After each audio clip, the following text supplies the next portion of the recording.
আব্বাস সিদ্দিকীকে দেখে সবার সহ্য হয় না, সবই অংশ দেখেন দেখেন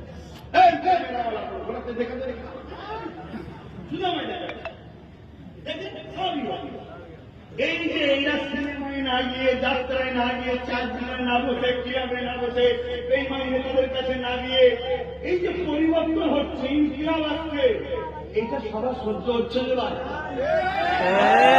কারণ এদের লক্ষ্য ক্ষমতার জন্য ইসলামকে মিটাবো, আর যুবক ছেলেরা যদি ইসলামের ঢাল হয়ে দাঁড়ায়, এদের বাকেরা মিটাতে গিয়েছিল, মিটে গেছে, এরাও কেটে যাবে। আমাদের যুবকদের লাজিচ্ছটা ঠিক না বেঠে এদের পরিচয় ভয় ঢুকে গেছে।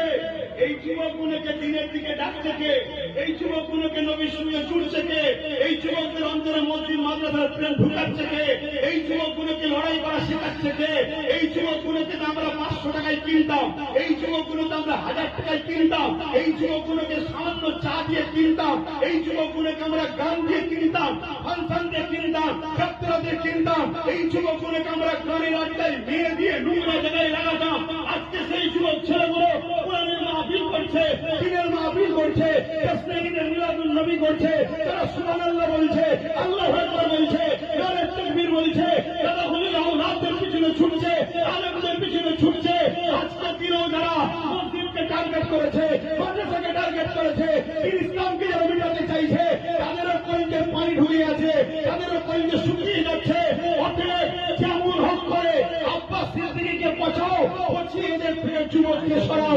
কিন্তু এই জাহান্নামীদের ঘরে বলে দিই, পুরো হাজারো চেষ্টা করলো পারবি না।